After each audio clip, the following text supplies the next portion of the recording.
নমস্কার, চাঁদনি চ্যানেলে আপনাদের স্বাগত জানাই। আজ আপনারা শুনছেন একটি অসাধারণ গল্প, রাজ মুকুট।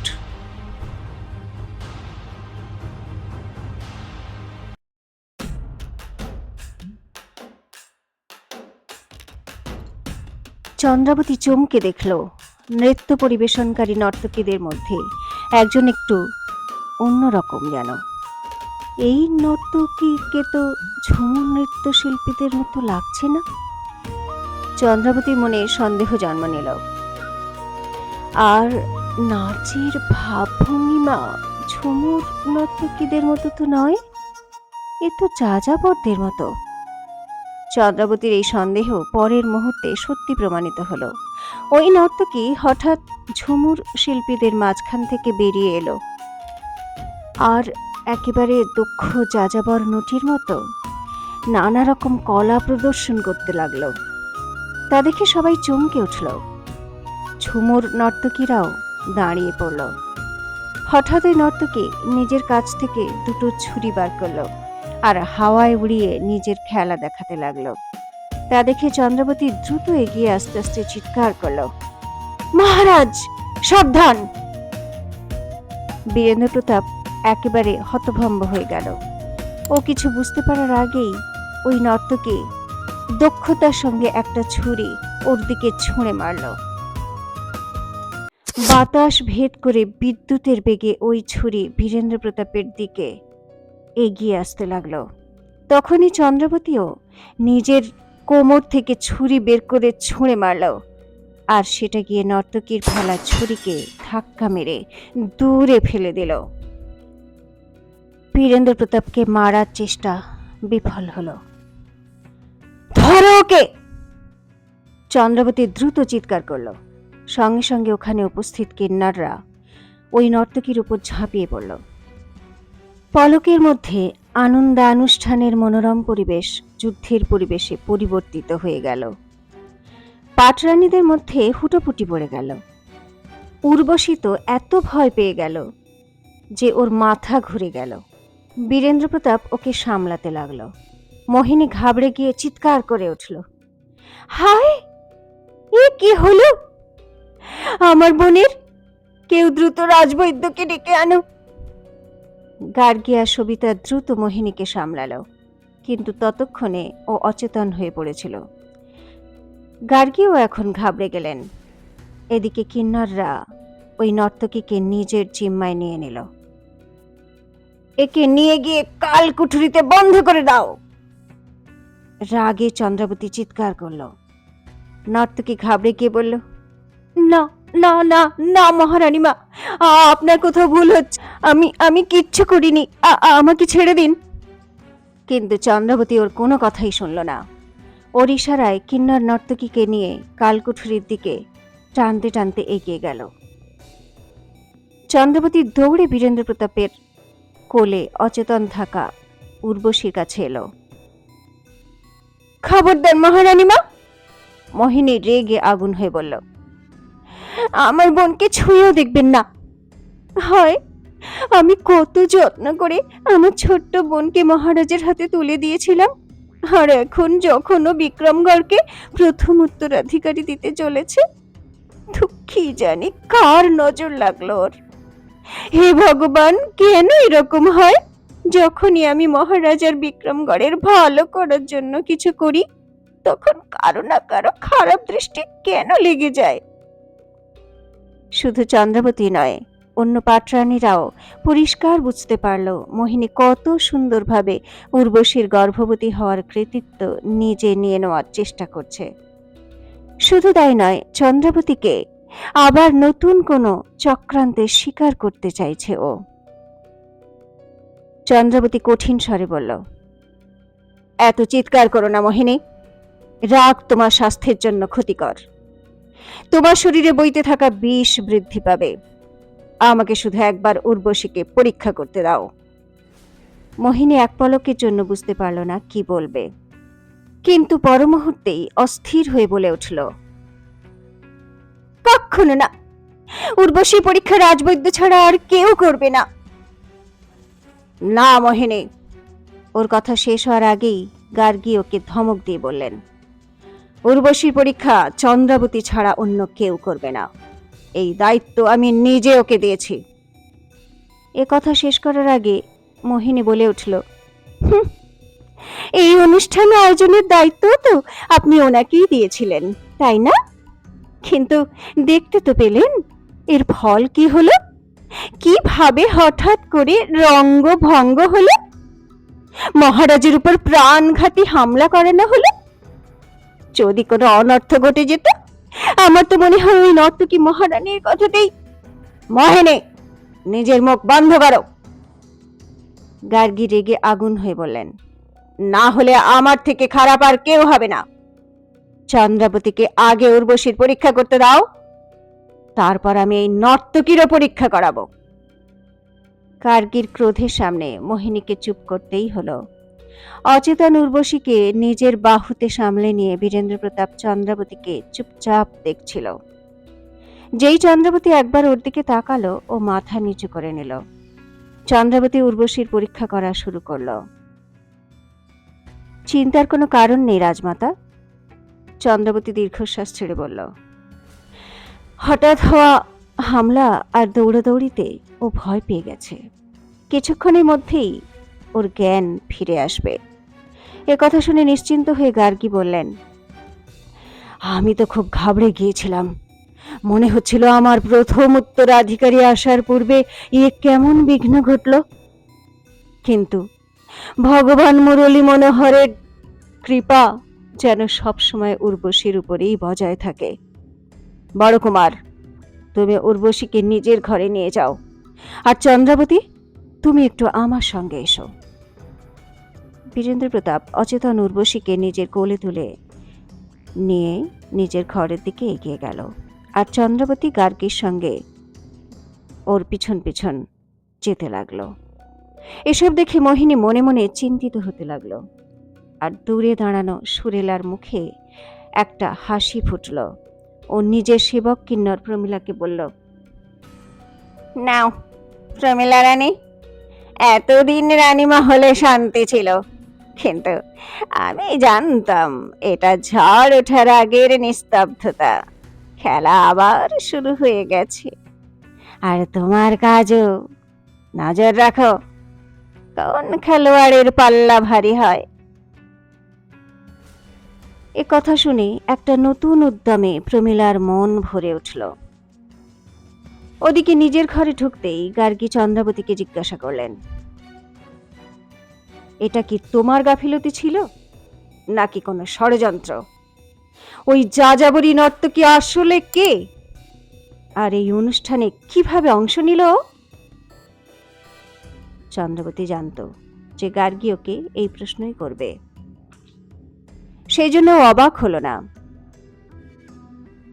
গার্গী চোখ টেরিয়ে ওর পাশে দাঁড়ানো সবিতাকে দেখল। তারপর একটু নরম স্বরে চন্দ্রাবতীকে বলতে লাগলেন, দেখো চন্দ্রাবতী, তুমি আজ যেখানে আছো, একটা সময় আমিও সেখানেই ছিলাম। রানী মহলে চলা ষড়যন্ত্র আর ঘাত প্রতিঘাতের আমার দীর্ঘ অভিজ্ঞতা আছে, আর আমার এতে কোনো সমস্যাও নেই। কিন্তু এইবার প্রশ্ন উঠেছে আমার ছেলের উপর, আর বড় কুমারের প্রাণ নেওয়ার চেষ্টা করা হয়েছে আজ। সেজন্য আমি চাই তুমি সব সত্যি সত্যি বলে দাও। আমি তোমাকে কথা দিচ্ছি, কিচ্ছু হতে দেব না আমি তোমার। ওনার কথা শেষ হতেই চন্দ্রাবতী আত্মবিশ্বাসের সঙ্গে বলে উঠল, আপনি বৃথাই নিজের আর আমার সময় নষ্ট করছেন রাজমাতা। আমি এরকম শিশুসুলভ আচরণ কখনোই করব না। মহারাজকে মারাই যদি আমার লক্ষ্য হতো, তাহলে আমি তো বহুদিন আগেই তা করে ফেলতে পারতাম। কিন্তু প্রতিবার আমি ওনার প্রাণ বাঁচিয়েই এসেছি। আগেও একবার এভাবে মহারাজকে মারার চেষ্টা করা হয়েছিল, তখন শুধু আমি মহারাজেরই নয়, ওনার প্রিয়তমা রানী মোহিনীরও প্রাণ বাঁচিয়েছিলাম। গার্গী আর কিছু বলতে পারলেন না, কারণ এই সত্যি তো গার্গী নিজেও জানতেন। তখন সবিতা তীক্ষ্ণ স্বরে চন্দ্রাবতীকে প্রশ্ন করল, হতে পারে আপনি মহারাজকে প্রাণে মারতে চান না, আমার সন্দেহ হচ্ছে যে আপনি ওনার উপর প্রতিবারই প্রাণহানিকর হামলা করান আর দ্রুত নিজেই ওনাকে বাঁচিয়ে নেন, যাতে মহারাজ আর পুরো বিক্রমগড়ের নজরে আপনার স্থান অনেক উঁচুতে থাকে। মহামারীর সময়ও আপনি এরকমই করার চেষ্টা করেছিলেন, আর আজও আপনি এই রকমই করছেন, কারণ উর্বশীর গর্ভবতী হওয়ার ফলে আপনার মূল্য কম হয়ে গেছে। আমার মূল্যের কোনো পরোয়া আমি কখনো করিনি। চন্দ্রবতী একটু রেগে সবিতার চোখে চোখ রেখে বলল, আর উর্বশী বিক্রমগড়ের উত্তরাধিকারী শুধু এই জন্যেই দিতে যাচ্ছে কারণও আপনার বড় কুমারের সঙ্গে রাত কাটিয়েছে, আর আমি মহারাজকে কোনোদিন আমাকে স্পর্শ পর্যন্ত করতে দেইনি। আর এটা আমার নিজের সিদ্ধান্ত ছিল, কারণ নিজের আত্মসম্মান আর গৌরবের সঙ্গে আমি কখনো কোনো সমঝোতা বা আপোষ করতে চাই না। না হলে রাজমাতাকে আজ এই অনুষ্ঠানের আয়োজন উর্বশীর জন্য নয়, আমার জন্যই করতে হতো। চন্দ্রাবতীর জবাব শুনে গার্গী স্তম্ভিত হয়ে গেল। তো সবিতা মাথা নিচু করে এদিক ওদিক দেখতে লাগলো। গার্গী নিজেকে সামলে নিয়ে বললেন, ঠিক আছে চন্দ্রাবতী, তুমি এখন যেতে পারো। আমি এখন একটু বিশ্রাম করতে চাই। হ্যাঁ, বড় কুমারকে সংবাদ দিয়ে দাও যেন বিকেলে ওই নর্তকীকে আমার সামনে হাজির করা হয়। আমিও তাকে প্রশ্ন করতে চাই। চন্দ্রাবতী চুপচাপ চলে গেল সেখান থেকে। সবিতা গভীর একটা দীর্ঘশ্বাস ছেড়ে বলল, রাজমাতা, না না, আমার মনে হয় না চন্দ্রাবতী কোনো ষড়যন্ত্র করছে, বরং আমার নজরে চন্দ্রাবতী একজন অত্যন্ত সংবেদনশীল আর আত্মমর্যাদাশীল রমণী। সব দিক থেকেই সব কিছুতে দক্ষ এবং পারদর্শী। ও চাইলে মোহিনীর অনেক বড় ক্ষতি করতেই পারত, কিন্তু মোহিনীর সমস্ত ষড়যন্ত্রের মোকাবিলা ও খুবই দক্ষতার সঙ্গে করেছে। সবিতার কথা শুনে গার্গী হালকা হাসল। হা হা, সেটা তো আমিও বুঝতে পেরেছি সবিতা। উনি নিজের বিছানায় শুয়ে বললেন, আমি তো শুধু এটাই পরীক্ষা করতে চাইছি যে উর্বশীর দায়িত্ব চন্দ্রাবতীকে দিয়ে আমি কোনো ভুল করিনি তো। তারপরও একেবারে গম্ভীর হয়ে বলতে লাগলেন, কিন্তু নিজের অভিজ্ঞতা থেকে আমি একটা জিনিস শিখেছি সবিতা, যে কখনো কারো উপর পুরোপুরি ভরসা করতে নেই। সব সময় একটা সন্দেহের জায়গা রেখে দাও। অপালার ব্যাপারে আমি প্রতারণার শিকার হয়েছি, আর এখন দ্বিতীয়বার কোনোভাবেই প্রতারিত হতে চাই না। সেই জন্য চন্দ্রাবতীর উপর সবসময় নজর রেখো তুমি। সবিতা নিজের মাথা নিচু করে, যে আজ্ঞে রাজমাতা, বলে সেখান থেকে চলে গেল। এদিকে গার্গীর ঘরের বাইরে আসার পর চন্দ্রাবতীর সঙ্গে ওর কিন্নর সোনালের দেখা হলো। কি হলো মহারানী মা? ও অস্থির হয়ে বলল, রাজমাতা আপনার উপর কোনো দোষারোপ করছিলেন, তাই না? আমি তো আগে থেকেই জানতাম এই মোহিনী নামের নাগিনী দংশন না করে ছাড়বে না। চিন্তা করো না সোনাল, চন্দ্রবতী হেসে বলল, রাজমাতার দোষারোপের জবাব আমি ওনাকে দিয়ে দিয়েছি। মোহিনী চাইলেও আমার কিছু করতে পারবে না। কিন্তু তুমি আমাকে বলো, অগ্নিসিং কোথায়? ওর সঙ্গে এক্ষুনি দেখা করতে হবে আমাকে।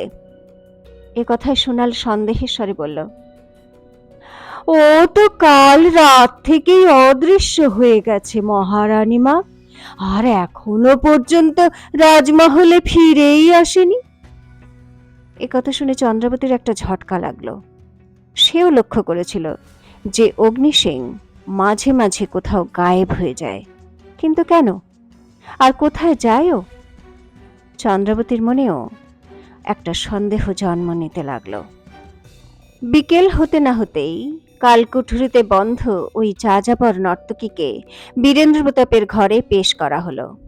এই সময় সেখানে বীরেন্দ্র প্রতাপের সঙ্গে মোহিনী আর ওর বাবা বজ্রকেতুও উপস্থিত ছিল। উর্বশীর শরীর সুস্থ হয়ে গিয়েছিল, তাই ওকে ওর ঘরে পাঠিয়ে দেওয়া হয়েছিল। আর ওই যাযাবর নর্তকী প্রায় 19-20 বছর বয়সের একটা মেয়ে ছিল। সে মাথা নিচু করে বীরেন্দ্র প্রতাপের সামনে দাঁড়িয়েছিল। কে তুমি? বীরেন্দ্র প্রতাপ কঠিন স্বরে জিজ্ঞাসা করল। কে পাঠিয়েছে তোমাকে? মেয়েটি ধীরে ধীরে বলল, আমার নাম যমুনা মহারাজ। যমুনা যাযাবরে, আর আমাকে কেউ পাঠায়নি। আপনি ভুল ভাবছেন। আচ্ছা তাই? ওর কথা শেষ হওয়ার আগেই মোহিনী রাগে চিৎকার করল, তুই মহারাজের দিকে ছুরি ছুঁড়েছিস, ওনাকে প্রাণে মারার চেষ্টা করেছিস, আর বলছিস আমাদের বুঝতে ভুল হয়েছে? আগে হ্যাঁ, যমুনা নামের ওই যাযাবর নিজের চোখ তুলে বলল, আপনি ভুল বুঝছেন। আমি ছুরি মহারাজকে মারার জন্য ছুঁড়িনি, বরং আমি আমার ছুরি খেলার দক্ষতা আপনাদের সবার সামনে পেশ করতে চাইছিলাম। যদি মহারানীমা আমার ছুরি না আটকাতেন তাহলেও ওটা মহারাজের গায়ে লাগতো না। মোহিনী আর কিছু বলতে পারল না। বীরেন্দ্র প্রতাপও এখন চিন্তায় পড়ে গেল, কারণ ওই যাযাবরীর হাবভাব বলছিল যে ও সত্যি বলছে। কিন্তু তখনই বজ্রকেতু ওর কাছে এসে ওকে গভীরভাবে দেখে বলল, যদি তোর উদ্দেশ্য খারাপ কিছু না থাকে তাহলে তুই ঝুমুর নর্তকীদের ছদ্মবেশে কেন রাজমহলে ঢুকলি? যমুনা এক পলকের জন্য তো চুপ করে গেল, তারপর নিজেকে সামলে নিয়ে বীরেন্দ্র প্রতাপকে বলল, মহারাজ, আমি আমার পেটের দায়ে নগরে এরকম খেলা দেখাই, মাথা গোঁজারও কোনো জায়গা নেই আমার। আজ যখন রাজমহলে হওয়া অনুষ্ঠানের খবর পেলাম তখন এই আশায় এখানে এলাম যে আপনার কাছ থেকে কিছু পুরস্কার পাবো, কিন্তু আমার মতো গরিব যাযাবরকে রাজমহলে কেই বা ঢুকতে দেবে বলুন? সেই জন্য হাতে পায়ে ধরে ঝুমুর নর্তকীদের দলে আমি ঢুকতে পেরেছিলাম। আপনি চাইলে ঝুমুর নর্তকীদের জিজ্ঞাসা করে দেখতে পারেন। একথা শুনে বজ্রকেতুও চুপ করে গেল, কিন্তু ওর মনে এখনো সন্দেহ ছিল। মহারাজ, যমুনা ইতস্তত করে বলল, আপনি হয়তো আমাকে ভুলে গেছেন, একটু ভালো করে দেখুন আমাকে, আর আর আমাকে চেনার চেষ্টা করুন। একথা বলে যমুনা নিজের ঘুমটা পুরোপুরি খুলে দিল, যা দেখে বীরেন্দ্র প্রতাপের সঙ্গে সঙ্গে মোহিনী আর বজ্রকেতুও চমকে উঠল। বীরেন্দ্র প্রতাপ যমুনাকে দেখে কিছু বলতে যাচ্ছিল, তখন গার্গীর সঙ্গে চন্দ্রাবতী ঘরে ঢুকল। গার্গীকে দেখে মোহিনী আর বজ্রকেতুর সঙ্গে সঙ্গে বীরেন্দ্র প্রতাপও নিজের আসন থেকে উঠে দাঁড়ালো। প্রণাম রাজমাতা। একথা বলে যমুনাও সম্মানের সঙ্গে মাথা নিচু করে নিল।